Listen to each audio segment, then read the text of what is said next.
Lots going on at the river. Wow, we got through it all.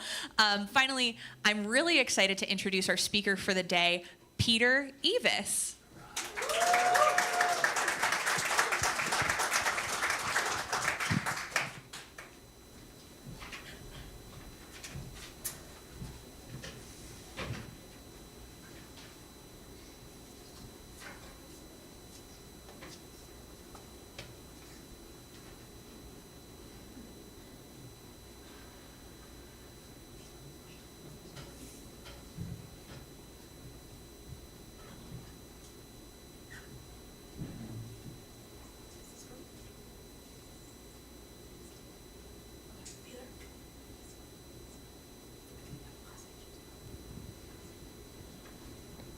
There we go.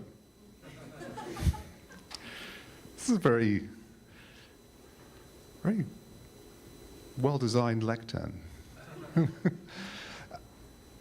Quick quiz. How many bathrooms do we have? 4, okay. I think we should put that on our website so that people be like, I'm going to go to a church with 4 bathrooms, not 1. My name is Peter. Thank you, Maddie, for the introduction, and the worship team for that wonderful set that you just did. A lot of you know me, but for those who don't, I've been part of the river since 2007, which is, if you think about it, many presidents ago. Pre-Obama. That's like a long time ago, right? And I was thinking, you know, as I was getting ready this morning, like so much has changed at the river over those years, but so much has stayed the same. And I just feel every time I come here, like I did the first time when we met at a school in the village, that sense of acceptance, you know, that relaxed but inquisitive approach to spirituality, that real hope and optimism that what we do will bring God's love and goodness into the world. And I feel like that's still tangible in our community, and it's been a constant through the years. And I just feel honored to be able to still be part of that and to still be able to sometimes to give the sermon, which I do every now and again. I'm partly doing it this time because Pastor Allison, our senior pastor, is on vacation. I haven't checked her Instagram yet to see if she's having a good time. Is anybody? No? No wild things going on? Okay. Okay, so we here at the River like to come at subjects, our sermon subjects, in lots of different angles. And we've been doing that with our sermon series on courage. We've called it Everyday Acts of Courage. And we've had Allison speak, Amelia speak, Scott spoke wonderfully last week, and they've given us great insights about everyday acts of courage, and I definitely feel more courageous because of them. And this is the last sermon in the Everyday Courage series, which means I have to close the deal, right? You know, it's up to me to like bring that courage on and just seal it. And today I will just always be closing, okay? You're okay with that? I'm gonna get a little heavy-handed at times because of ABC, always be closing, right? And to me, courage, I would define it as the quality that enables us to do the things that frighten us, okay? It's the quality that enables us to do the things that frighten us. And I don't like to admit that a lot of things frighten me, but they do. I get fearful more regularly than I would care to admit. And it is my experience that the need for courage every day pops up in many different areas of our lives.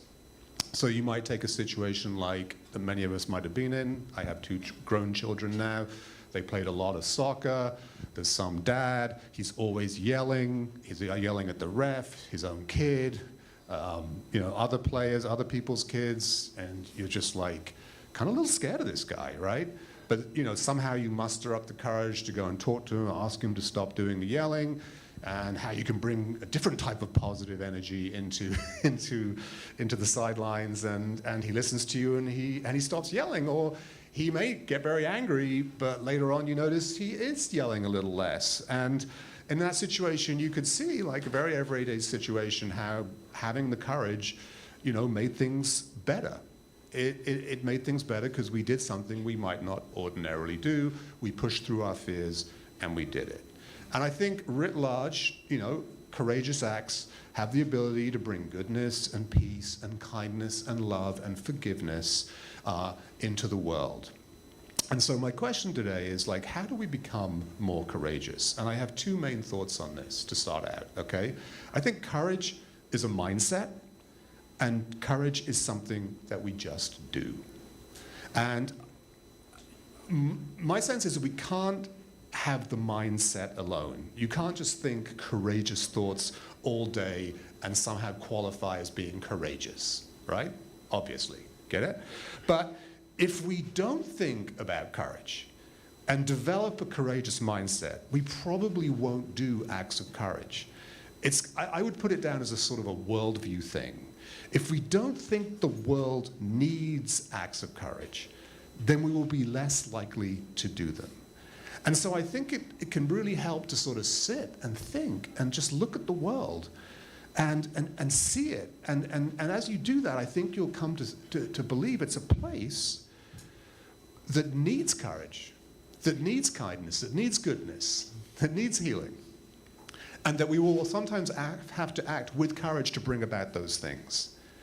And people, us, will have to push through our fears on occasion to do the things that we feel we need to do.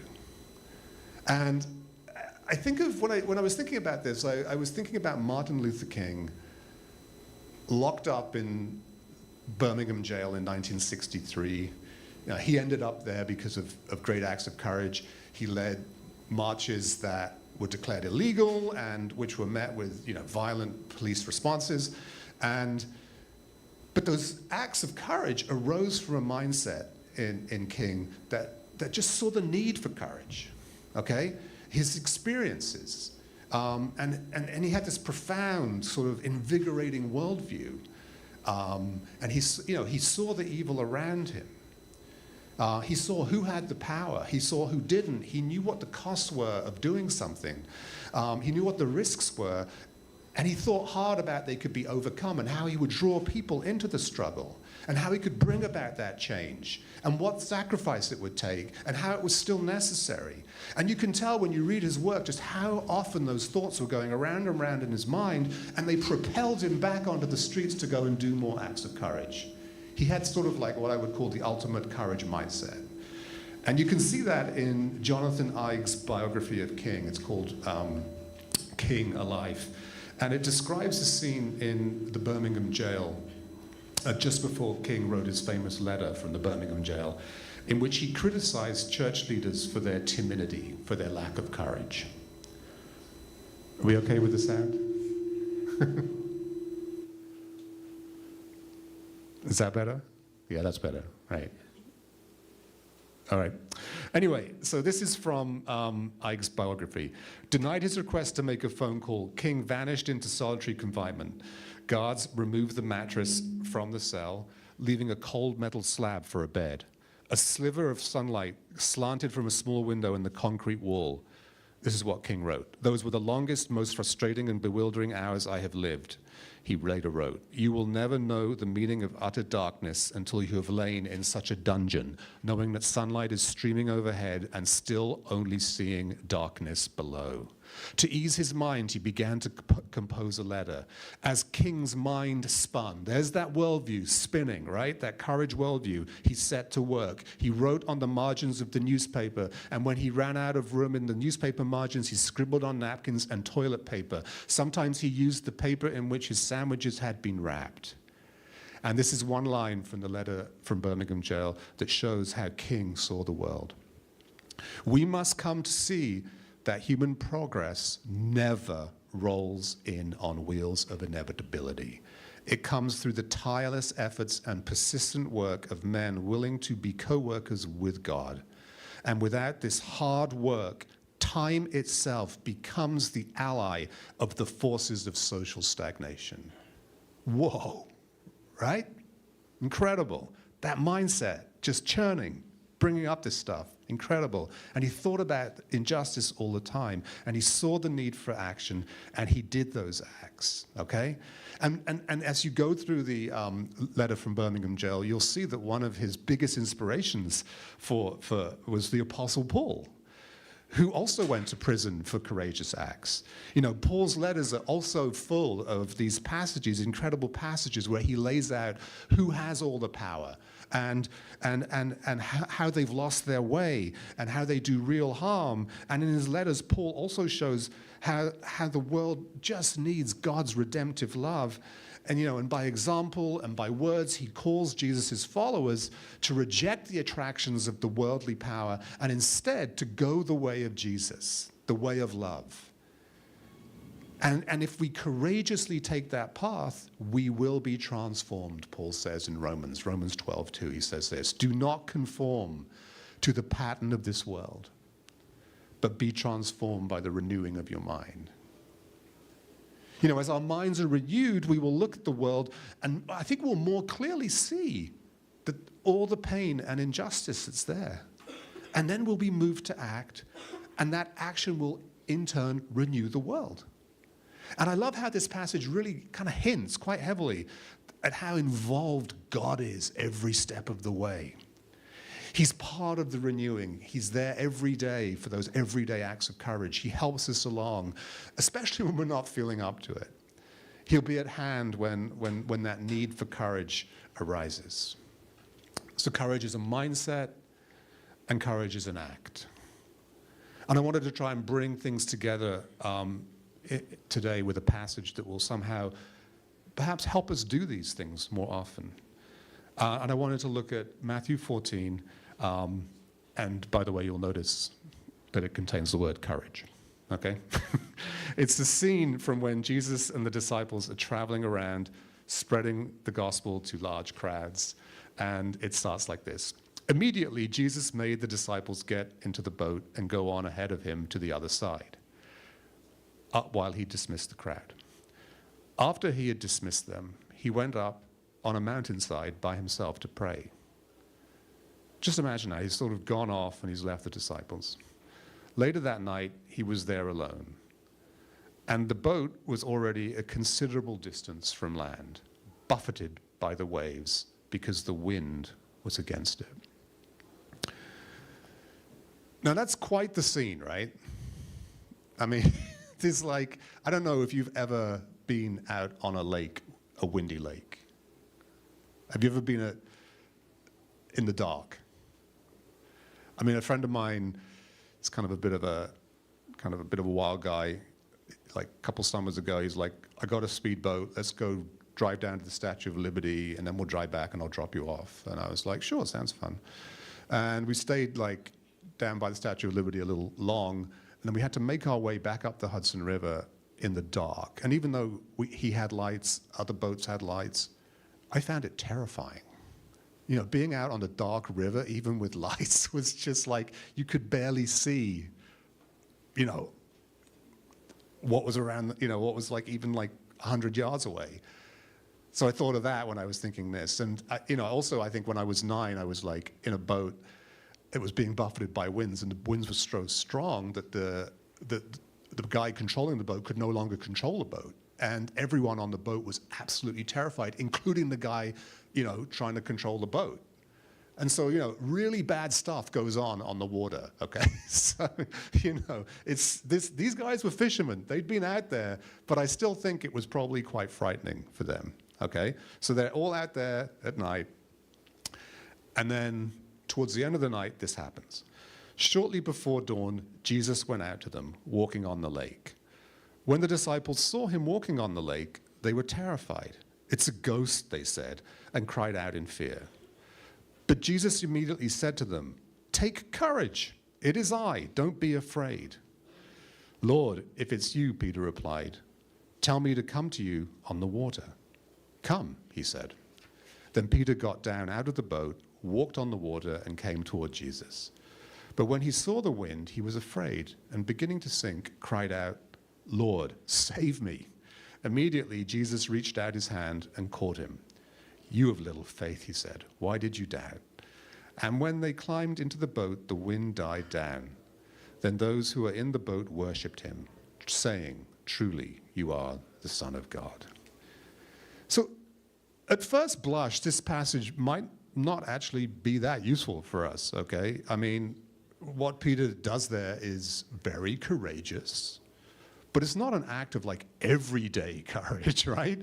I wonder if he ever did it again. I doubt it.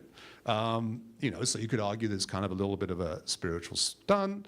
Sure, it helps Peter, trust Jesus more, which probably had huge dividends down the road, but maybe nothing immediate. Even so, I think the passage does have a lot for us, and I think it does help us see like how we can do everyday acts of courage. And I think it shows, first of all, the workings of a courageous mind before an act of courage. So what you see here is Peter offering to come to Jesus. Jesus did not ask Peter to come to him. We see that here. "Lord, if it's you, tell me to come to you on the water." I know Jesus said, "Look, it's me, don't be afraid, don't worry, don't worry." But he doesn't ask any of them to walk on water. Peter suggests that himself, which I think is super interesting. And I love Jesus' one-word response here. Come. And I've been thinking like all week, how did he say that? Was it like, "Hey, come"? Was it, "Come"? Was it, "Come"?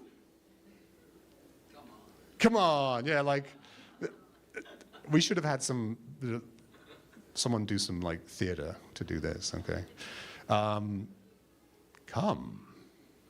I'm not sure how it would have been, but I've been wondering what the most inviting come would have been for like Peter. It would have been like, "Petey, come," like. But so why did Peter have the courage to offer to walk on water? And I think that at this point, Peter probably had enough understanding of Jesus to make that decision, okay? That likely derived from his relationship with Jesus, what he knew about him, the things they'd been through together, the prior courageous acts that they'd gone through. And Peter probably knew at this point that Jesus was someone who took risks, and he took those risks to bring love into a sort of a cruel, deprived world. And, he probably saw that Jesus would be alongside his disciples when they took those risks too. So I think that's probably what happened. But the passage also recognizes a difficult but useful truth. Our courage will absolutely wax and wane. As with Peter, as with me, as with you, our courage will be lacking at times. And as you can see in this passage, crucially, we will sometimes run out of courage in the middle of an act of courage. We see that, obviously, here. But when he saw the wind, he was afraid, and beginning to sink, cried out, "Lord, save me." And I think this is really important for us. Some of the things that require courage in our life take a very, very long time. We absolutely will run out of courage. Fear will flare up time and time again. Our courage will dissolve, and fear will regain its power. Fear has this terrible ability to deplete energy. We get exhausted. Fear tells us that things are futile. Fear traps us. It narrows our life in the most dismal way. It could be a relationship that you're stuck in. You want to get out, but you're frightened of being alone. You've tried leaving, but you sink back into it. Fear, the fear of being alone, drives you back. And what this passage tells us is that we can always, in our own way, cry out, "Lord, save me." And does he? Yeah. This passage shows us that when our courage isn't there, Jesus will step in and help us. Immediately, Jesus reached out his hand and caught him. "You of little faith," he said, "why did you doubt?" And this shows us that if we attempt an act of courage, the outcome may not be what we wanted. Indeed, it may be our own actions that lead to that act of courage going wrong. But God doesn't hold that against us. Instead, the inverse happens. He will join us, meet us there, and help us through it. He will always help us through it. And so to put a third point to my courage manifesto, courage is a mindset. We've seen that. Courage is an act. You just got to do it. And thirdly, when we run out of courage, Jesus is there for us. Is this okay? Any objections? Okay. So we can move to practical suggestions? All right, okay. So the first one I wanted to say is is to jump off that last question that Jesus has, is why did you doubt? And I want to tweak that a little bit and make it the first practical suggestion. Ask yourself, why do I doubt? Personally, there are many times when I think, you know what? I probably could have performed an act of courage then, and I didn't. And often the reason for that is doubt. Was the act of courage really necessary then? Probably not. Would it have worked out? Probably no one would have listened to me. Am I really the best person to do it? No, probably not. No, that person over there is better. I'll just leave it to them. I actually probably just misread the situation. Probably everything's fine. I'll let it slide. There's a lot of doubt. And sometimes it helps to ask yourself, and I would stress this kindly, why did I doubt? Why did I doubt? Before we do that, though, I want to make a very big caveat. And it's a crucial caveat. Please know that we will never be without doubt. It's never going to go away, okay? It's part of life, and at times it can be really helpful, even spiritually. Please don't hear me saying that we must lead a doubt-free life. It's not the case. But sometimes, too much doubt in certain situations can hold us back. And there could be so many reasons why it does, why we have that doubt. And we probably don't know and never will know why they exist. They're so buried so deep. But I promise you that asking God to lovingly reveal the roots of our doubt is going to be incredibly helpful over time. He might provide important insights on why you find, or I find, trust hard, why risks scare us, why you don't think you can make a difference. And we can address those things kind of like collaboratively, us and God, one-on-one, without condemnation. We can do it through talking to friends. And we can also do it in life groups. Does everyone know what a life group is? There's these groups that meet intra-week in the city in River members' houses or even here. And I just wanted to always be closing and mention my life group. Meeting on this Tuesday. Please come. Put your hands up if you're in my life group. See, strong. Look at that crew. So, Tuesday, please come, or go to another life group, of course, and not being, proprietary. And we will get to discuss things like this. How can we look at things like trust? How can we be courageous? How do we do that in the light of the election we just had? I think we'll discuss that a lot on Tuesday. I'd love to do that with you. So like I said, doubt is not necessarily bad. Unexpressed doubt might be, though, okay? So let's speak our thoughts to God. Let's bring them up in conversations with others and the Holy Spirit, and it'll all work out, okay? Okay, my last practical suggestion is this. Be a cringe encourager rather than a cool discourager. And I love that there are two verbs stemming from the noun courage. One that leads to more courage and one that leads to less. So obviously when we encourage, we are building up courage in somebody. And when we discourage, we're reducing the amount of courage in the world. And of course, we tend to do both. Let's not pretend we're saints. But the question for me I have for myself is like, what's kind of strongest in my life? Am I on balance an encourager? You know, it's hard, like for me. You know, I've been a reporter for like 35 years nearly. And so skepticism is not only my trade, I love it. You know, I probably am on social media way too much, and you know, I find all the dunking that happens there and the takedowns very funny. I mean, I'll be honest. You know, I discourage myself many times a day with with my doom scrolling. And you know, I'll be honest, I like to bond with people by finding things that we both dislike and complaining about them and being critical and getting discouraged together. I find that a very connecting kind of activity. You know, that's what I do. And I'm not saying that we should not have sharp wits or be satirical. I mean, gosh, that's all part of staying sane. But is that mindset dominating? And if so, let's just try some more encouraging. And as cringe as it might sound, you know, encouragement is where the real fun is, okay? Just tell people how great they are in an embarrassingly loud voice, okay?